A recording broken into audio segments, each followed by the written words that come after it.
well before President Trump announced his intention to relocate the U.S. Embassy in Israel from Tel Aviv to Jerusalem, an intense diplomatic struggle has been underway, waged regarding the city's ultimate fate. True, back in 1993, the Oslo Accords between Israel and the PLO included Jerusalem as one of the 5 subjects that the parties would discuss in order to reach a permanent status agreement. But while some believed, and I think mistakenly, that Israel at that time agreed to make Jerusalem negotiable, there's a difference between discussing Jerusalem and negotiating Jerusalem, the Rabin government at the time remained adamant, and the prime minister in particular, about Israel retaining an undivided Jerusalem. In fact, in his final address to the Knesset on October 5th, 1995, 1 month before his assassination, Prime Minister Rabin, whose government signed the accords with the PLO, detailed how he envisioned the future borders of the state of Israel. It was really a haunting speech, which read in retrospect, for unknowingly, he was leaving us his political legacy. He stated clearly that a united Jerusalem under Israeli sovereignty would remain the capital of Israel. It should always be remembered that Yitzhak Rabin was born in Jerusalem. He commanded the Harel Brigade of the Palmach, which was tasked to break the siege of Jerusalem. And he was chief of staff, he was Ramatkal of the Israel Defense Forces in 1967, which liberated the old city in the Six-Day War. He saw how its ancient synagogues had been destroyed or desecrated after the previous war in 1948. Rabin knew what was at stake.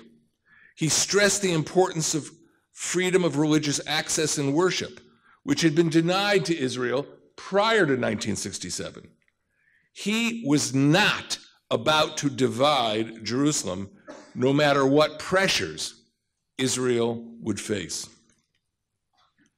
And let me add, having been at the side of another prime minister, I would add that the same can be said of Prime Minister Benjamin Netanyahu.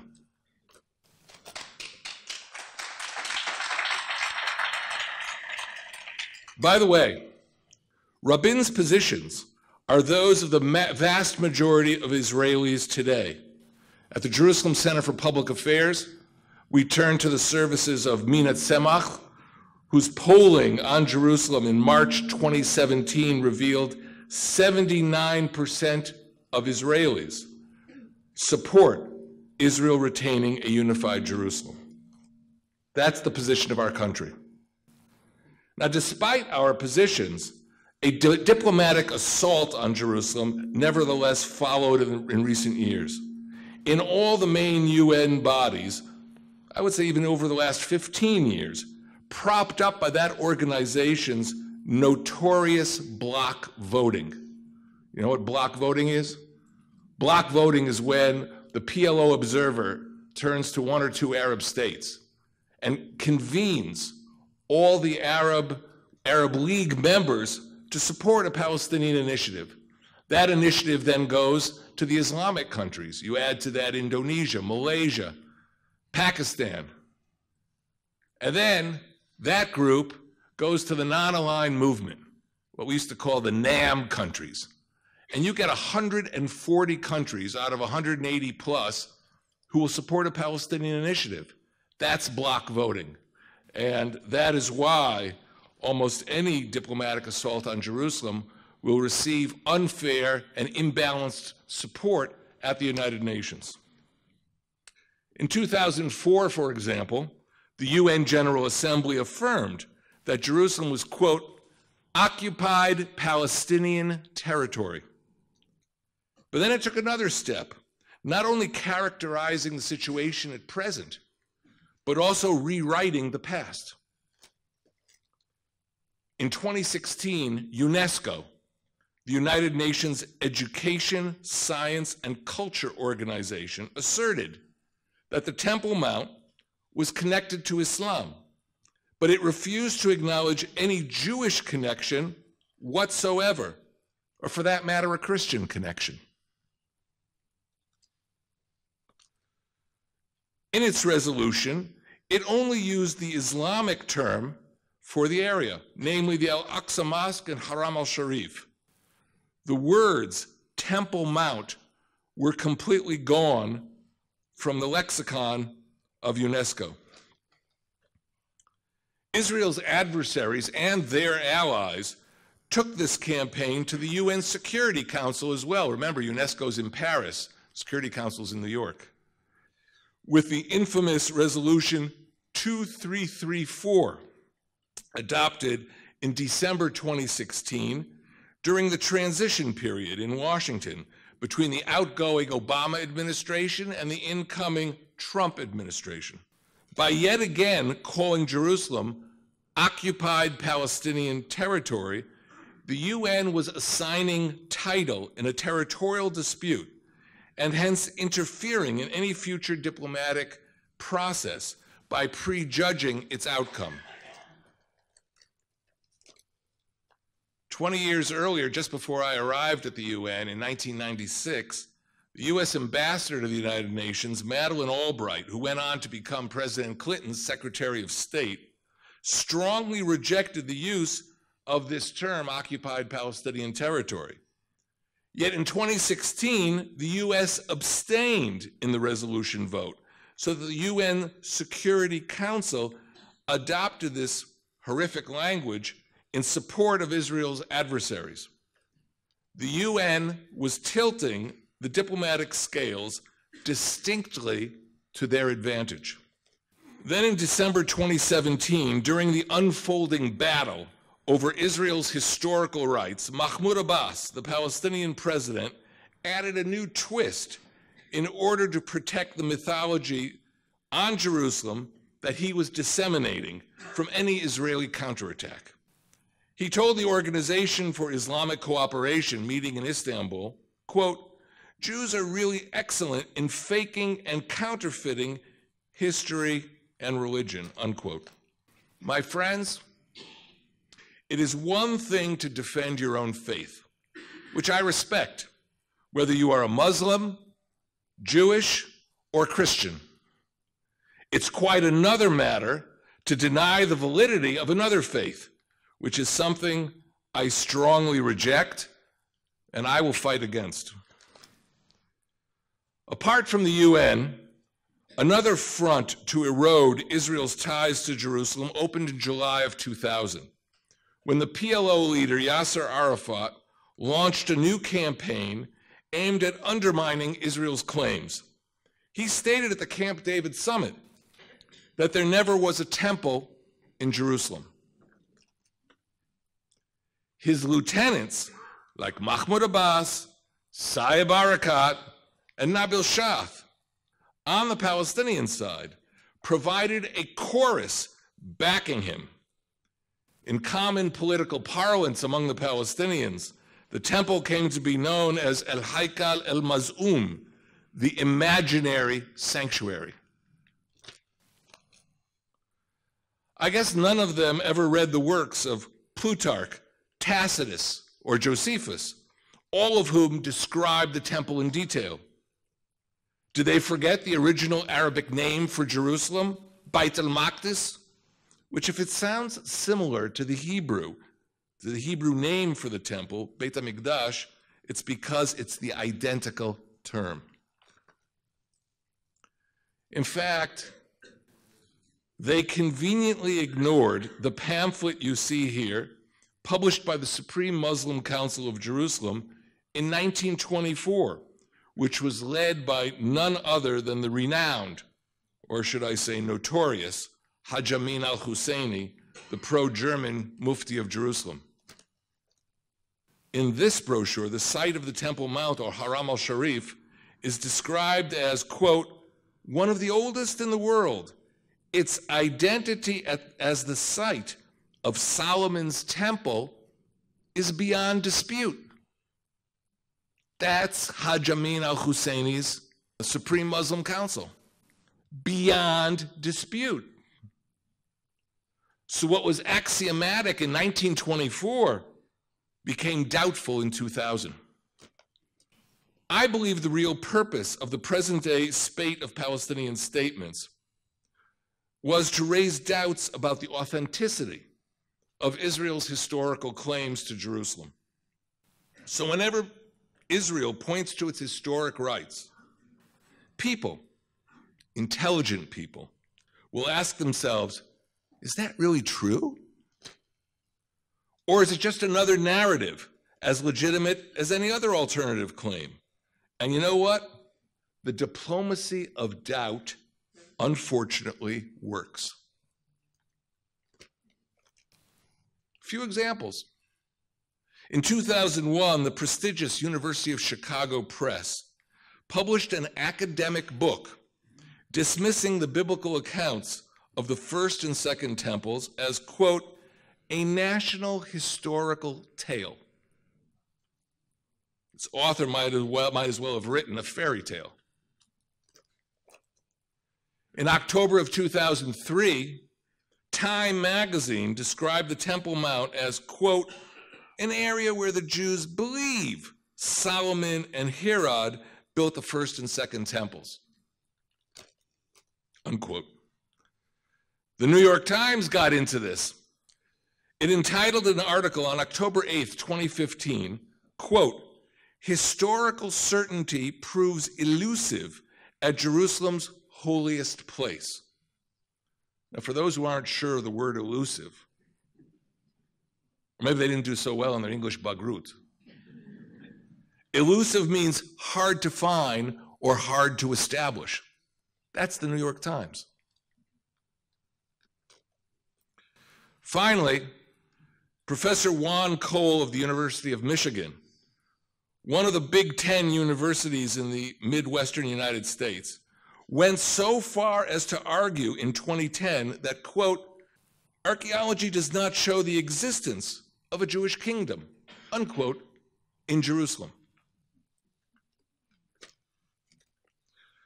There are many similar examples. Denying Israel's roots in Jerusalem has been going mainstream. The doubts we hear at the UN, in academia, and in the mass media have been feeding into each other. There's a real danger that these repeated assertions about Jerusalem will enter into the swamp of political correctness in the West and will be used against Israel. So for the next 20 minutes, I would like to answer these voices with recorded history. To be more precise, we will look at 6 of the most ubiquitous claims and bring 6 factual answers. And what are these claims? You have them here. There was never any Jewish connection to Jerusalem. If there were Jews in Jerusalem, they gave up their connection many centuries ago. Number 3, the Jews came to Jerusalem only recently as a result of colonialism in the early 20th century. 4, the Jews have no legal right to Jerusalem. 5, the Al-Aqsa Mosque is in danger due to Israel's control of Jerusalem. 6, the only solution in Jerusalem is internationalization. So what is the first false claim? That there never was any historical Jewish connection to Jerusalem. There was no temple, no ancient Jewish kingdom, no kingdom of Israel, no kingdom of Judah, nothing. I'm reminded of one of the Muslim religious leaders who takes an extreme view, stated when this debate over the temple came up, show us proof that there was a temple. Really? These are royal seals of the kings of Judah. They were found at the foot of the Temple Mount in Jerusalem. They all carry names of biblical kings of Judah. This one here is the seal of King Hezekiah, Chezkiyahu HaMelech, a direct descendant of King David. In short, it's obvious to us there were Jewish kings who ruled in Jerusalem, contrary to what may have been said in the University of Michigan. Then came the theory that there was no Davidic dynasty, and that if King David or his son Solomon ever existed, they were no more than village chieftains, incapable of monumental construction, like a temple. Well, this is an Aramaic stone from the 9th century BCE found in northern Israel. It carries the engraved words, House of David and House of Israel, among ancient Aram's rivals.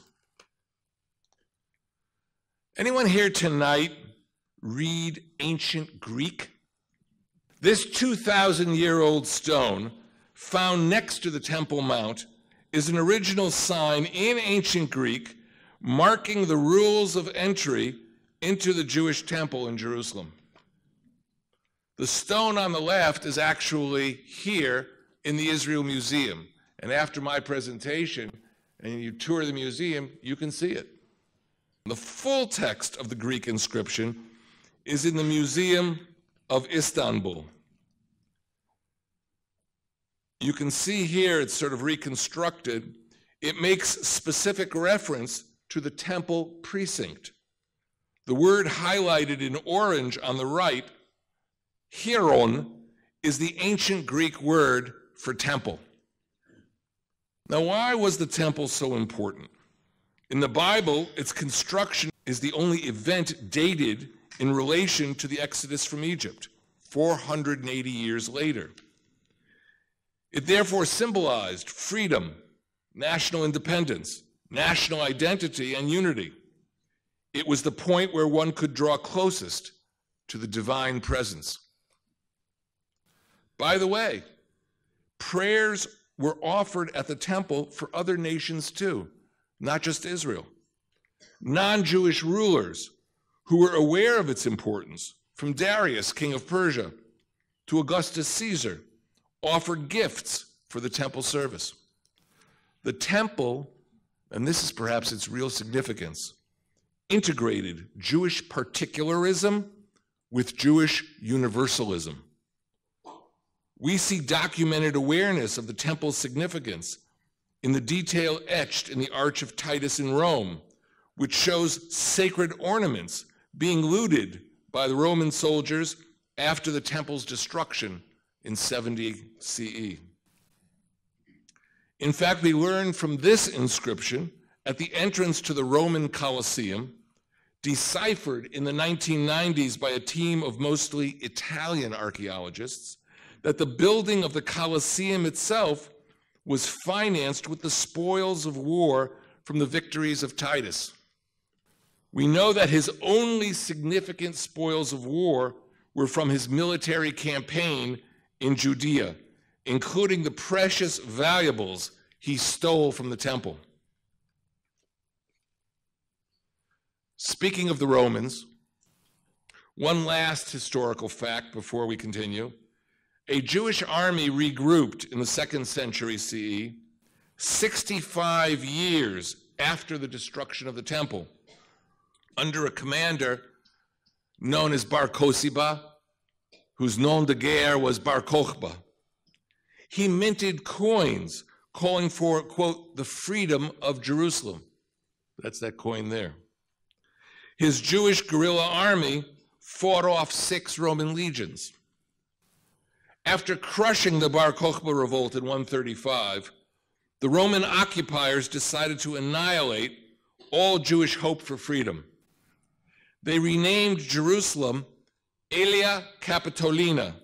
Aelius was one of the names of the Roman Emperor Hadrian, and Capitolina referred to the gods, Roman gods like Jupiter. And they also gave the land of Judea, a new name, Syria Palestina. This is the actual origin of the name Palestine. That was the methodology then, and that is the methodology today, attacking our very identity. Today it's called the delegitimization of Israel. Well, let me tell you something. It didn't work then, and it's not going to work now.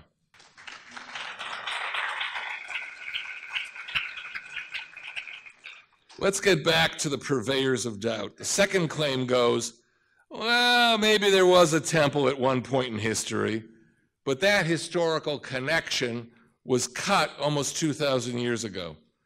Since then, you Jews forgot all about it. Now, nations who lost their lands as a result of foreign conquests oftentimes formally renounced their historical rights, as did the Ottoman Empire in 1920 with the Treaty of Sèvres, and in 1923 the Treaty of Lausanne. Territories were often ceded in treaties of surrender, but this was not the case with the historical connection of the Jewish people with Jerusalem, as noted by international jurists who commented on the League of Nations mandate. The fact is, the Jews did not abandon their ties to Jerusalem. They reinforced them. This was a matter of law, political consciousness, and religious practice. They built their earliest synagogues in Babylonia with stones and earth from the temple in Jerusalem. This synagogue here, preserved on Masada since the 1st century CE, faces north, the direction of, you guessed it, Jerusalem. In fact, every synagogue in the world, from antiquity until the present day, faces Jerusalem, unless the architect made a mistake. There have been those who believed that after the Romans annihilated Judea, there were no Jews left there with any connection with the past. Yet according to Christian and Jewish sources brought forward by Professor Moshe Gil in his monumental study, A History of Palestine, published by Cambridge University Press, he wrote, "The Jewish population residing in the country at the time of the Muslim conquest in the 7th century consisted of the direct descendants of the generations of Jews who had lived there since the days of Yehoshua ben Nun." And this document from that period, which will probably be unreadable to almost everybody here, it's in Judeo-Arabic. It was found in the Cairo Geniza. You remember, if you have a document with the name of God on it, you don't just throw it in the garbage. It has to be planted in a Geniza, in this case in the attic of the synagogue in Cairo. And it records the efforts to assist the restored Jewish community in Jerusalem after the Muslim conquest, led by the second caliph, Umar bin al-Khattab. This is an important little piece of history. Ultimately, after the Byzantines forcibly kept the Jews out of Jerusalem, it was actually the Muslims who let us in, first with 70 families. And so once we go back in, we have to set up a synagogue. I won't even go into where that synagogue was located, we know. But the point was that the second caliph of Islam permitted it to happen. In fact, 300 years later, the Islamic historian al-Muqaddasi complained that Jews and Christians were the preeminent groups in Jerusalem. So you see, despite everything, from the Roman period to the second caliph of Islam, and since, Jews always came back to Jerusalem.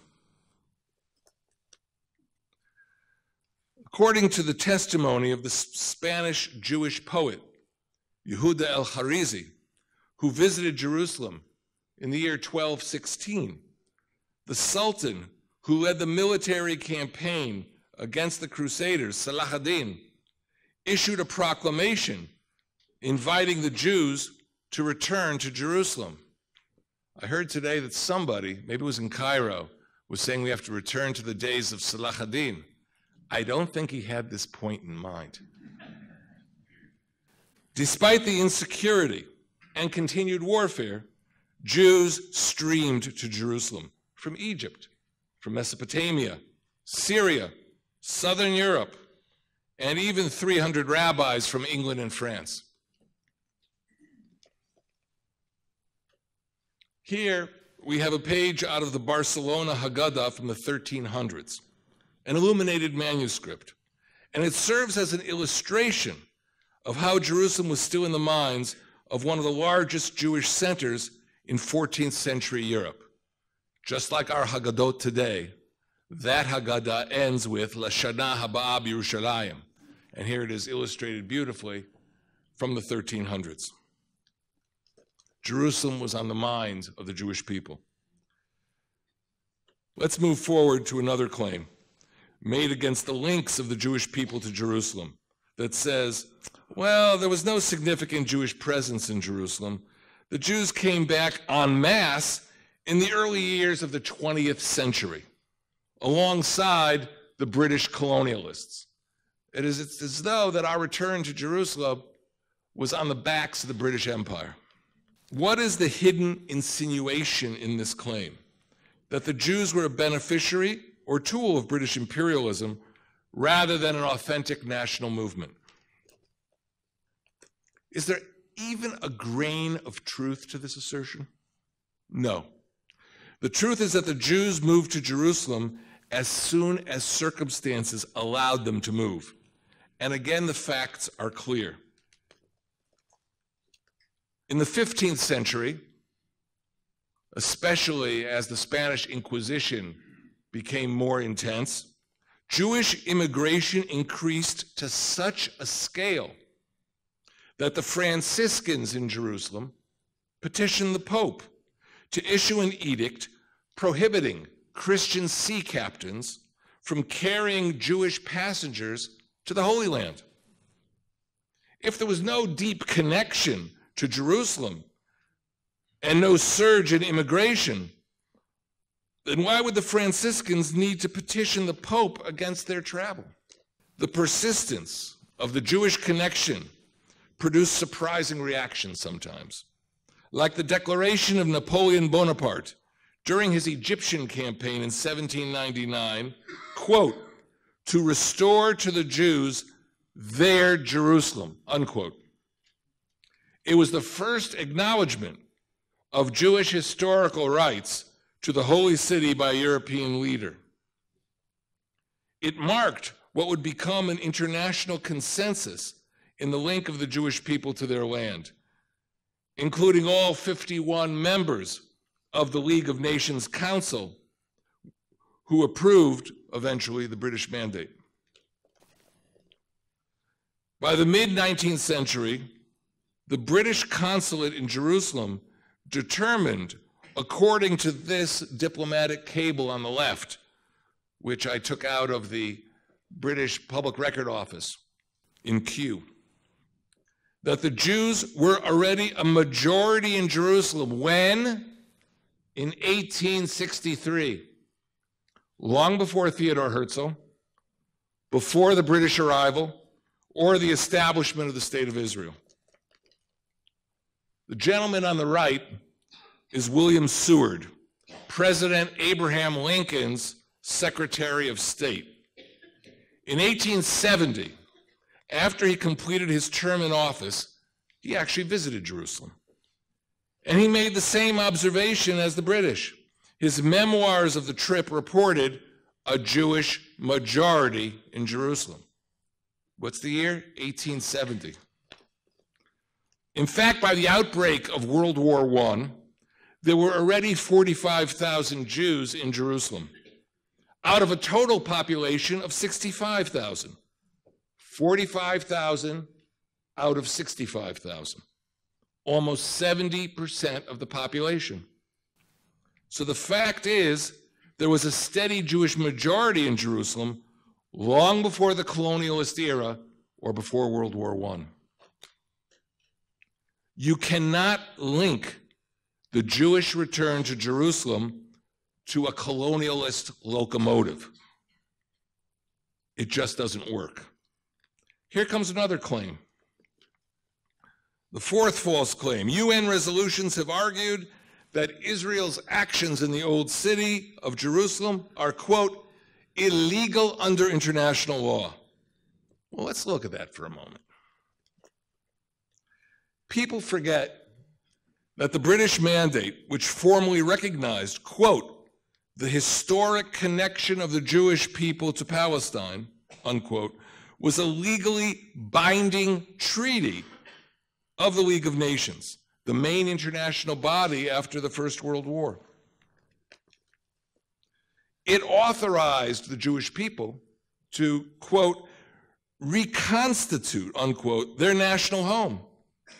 The mandate recognized our historical rights and enshrined them in modern international law. Our return was legal. It established a legitimate legal claim. And this is an important distinction to keep in mind.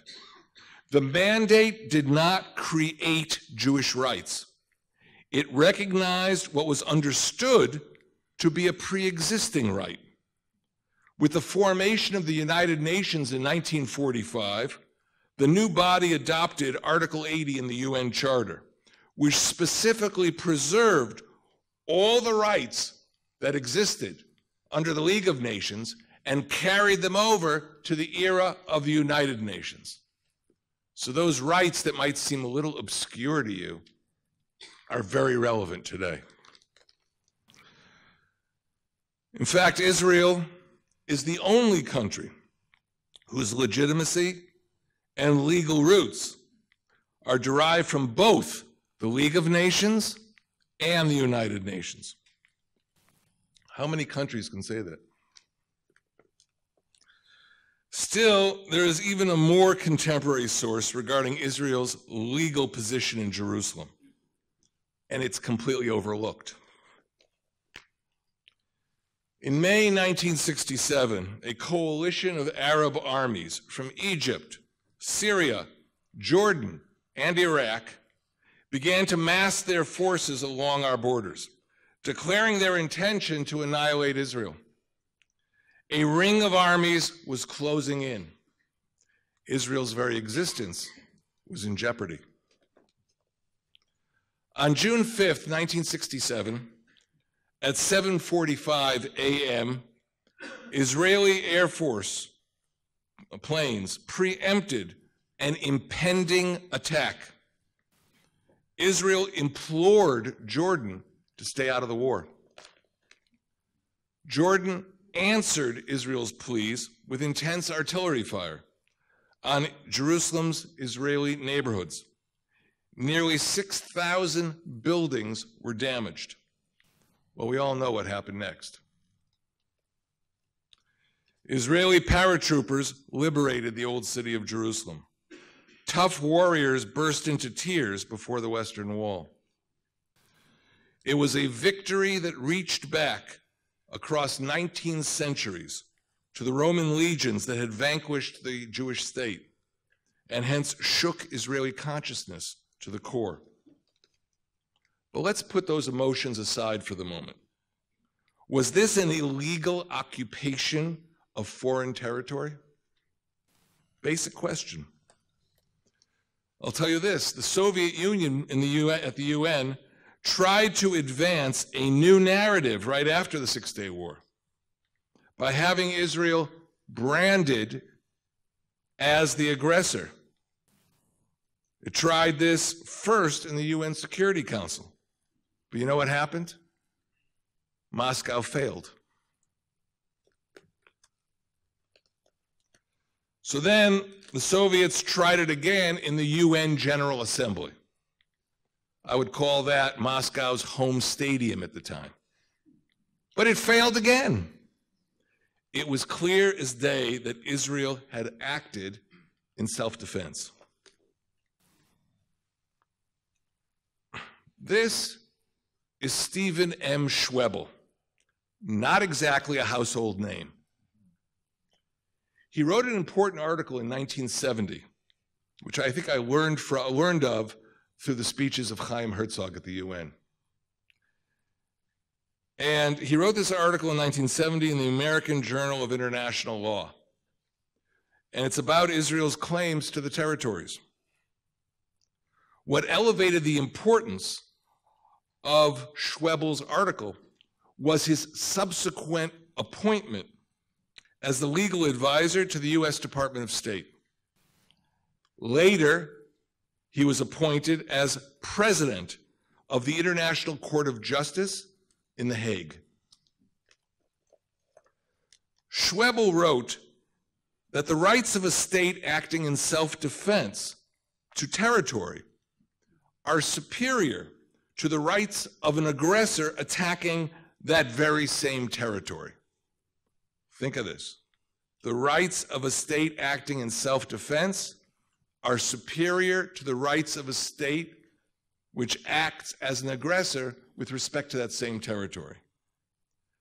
Using that principle, he compared Israel's rights to other claimants at the time.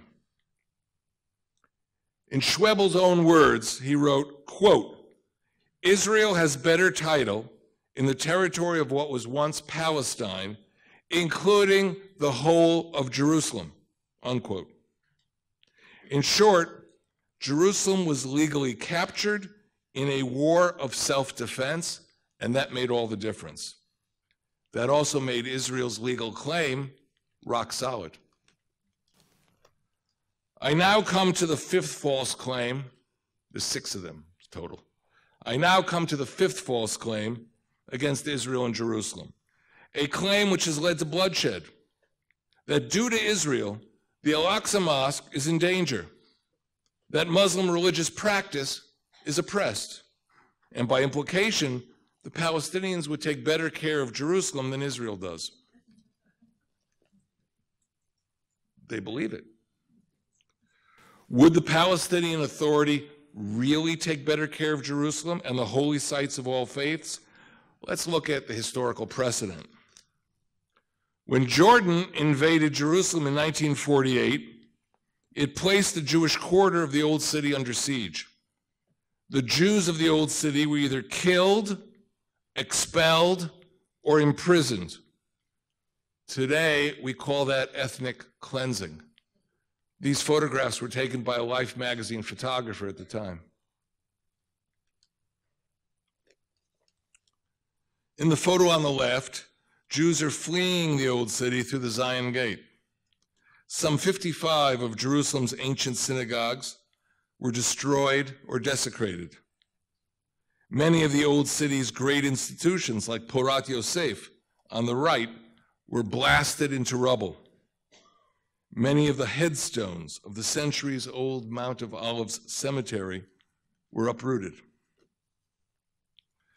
And since that day, no Jew was allowed to enter the Old City. Access to all holy sites was denied until Jerusalem's reunification 50 years ago in 1967. Are we the ones endangering the religious heritage of the Old City? I know what they say. That was 50 years ago. Things have changed. Give them a chance. Well, we did. On the left, you see Joseph's tomb in Nablus, in Shechem, a city under Palestinian jurisdiction since the 1995 implementation of the Oslo II interim agreement. The tomb was desecrated and torched by mobs in 2000. And in the center, you see the Church of the Nativity in Palestinian-governed Bethlehem. Christians believe that's the birthplace of Jesus. In 2002, a joint Hamas and Fatah cell invaded the church, desecrated the site, and took the clergy as hostages. Then there's the assertion that Israel is threatening the foundations of the Al-Aqsa Mosque. Come on. Photographs like these were shot by hidden cameras on the Temple Mount.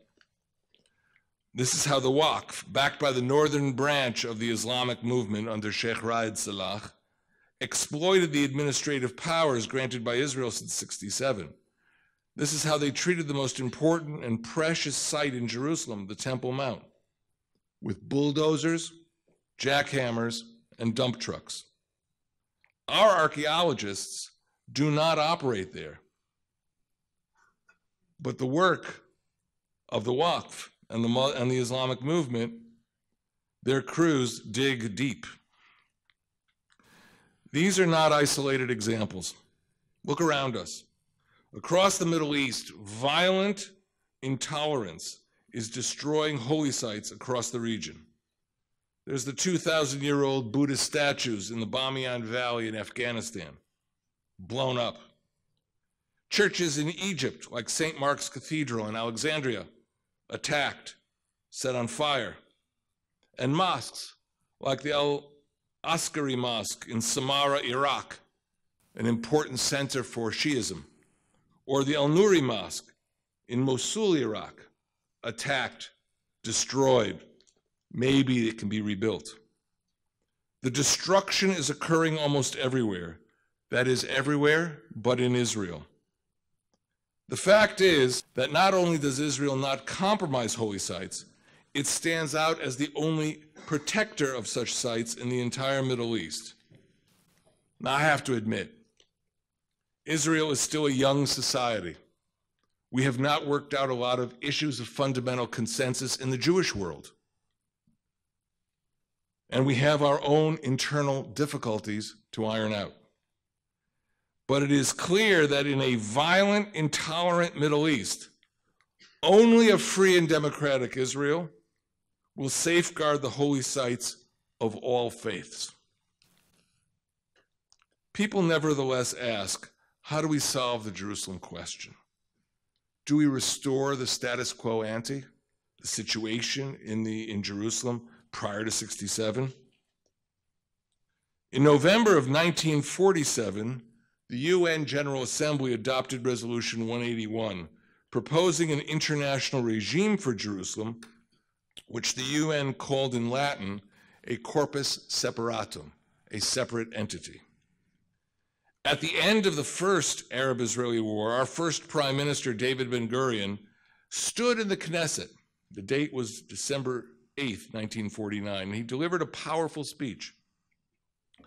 The world was still demanding the internationalization of Jerusalem, effectively separating Jerusalem from the newly born state of Israel. Well, Ben-Gurion answered from the Knesset to the international community. He said, quote, "A nation that for 2,500 years has faithfully adhered to the vow made by the first exiles by the waters of Babylon will not forget Jerusalem, will never agree to be separated." Ben-Gurion then announced that given the fact that the UN, in his words, did not lift a finger to protect Jerusalem from invasion, the internationalization proposal from Israel's perspective was null and void. Batel v'mevutal. 5 days later, he established Jerusalem as Israel's capital. Yet astoundingly, the idea of internationalization and Resolution 181 remained alive. In March 1999, in a formal letter to Secretary General Kofi Annan, the PLO Observer wrote, quote, "Jerusalem should become a corpus separatum, which the Palestinian side is willing to take into consideration," unquote. This would allow the Palestinians to extend their claim to West Jerusalem as well. I was Israel's ambassador at the UN at the time, and I remember calling my foreign minister, who was Arik Sharon. After his consultations with our Prime Minister, Benjamin Netanyahu, he gave me my instructions. He told me to go read Ben-Gurion's speech. And he reminded me that when Ben-Gurion was confronted with Resolution 181 in 1949, he said the internationalization proposal was null and void. And he told me to use the identical language in 1999 as I responded to the PLO Observer. This was not just a single obscure case. The same month, the German ambassador to Israel representing Germany in its capacity as rotating president of the European Union, wrote a note verbal, a formal note, to Israel, to the foreign ministry, that the EU was reaffirming its position concerning the status of Jerusalem as a, quote, corpus separatum. And just recently, I was asked to appear on Fareed Zakaria's Sunday show on December 10th, 2017. And they put up against me Hanan Ashrawi. And what was interesting, particularly for me, who's dealt with the corpus separatum for many years, was that she stated that the corpus separatum idea was still relevant. There I was in Los Angeles, watching Hanan Ashrawi assert corpus separatum. It was an idea that would not die. So when President Trump recognized Jerusalem as Israel's capital, he gave backing to Ben-Gurion's declaration from 1949 and effectively put to rest the internationalization idea. He was also correcting decades of diplomatic distortions at the United Nations. And finally, he was fulfilling the Jerusalem Embassy Act of 1995, the bipartisan initiative co-sponsored by Senators Tom Daschle and Bob Dole, calling for moving the U.S. Embassy to Jerusalem. That was the greatest gift the U.S. could give Israel on the 70th anniversary of its birth. My friends, the fight for Jerusalem is a fight for respect and preservation of its diverse religious heritage, for all humanity, for the Jews at the Western Wall, for the Christians at the Church of the Holy Sepulchre, and for the Muslims who freely pray in front of the Al-Aqsa Mosque, even spilling over outside. This freedom can only be safeguarded under Israeli sovereignty. What is at stake in this struggle is the preservation of our common civilization. Will we keep Jerusalem free, or let it be engulfed by the hostile forces seeking to take over the Middle East? Israel will protect Jerusalem. Nothing can change our prophetic ideal of peace. It is the same biblical ideal etched in stone just opposite the United Nations building. It quotes the prophet Isaiah, Yeshayahu. They shall beat their swords into plowshares and their spears into pruning hooks. Nation shall not lift up sword against nation, neither shall they learn war anymore. This universalistic ideal about the centrality of peace as a supreme value is the gift of Israel to the people of the world. Now, our ancestors fought for the freedom of Jerusalem, as the coin from the Bar Kokhba revolt attests. Today, this honorable cause for the freedom of Jerusalem is up to us to defend. Thank you, and I'm happy to take any questions you might have.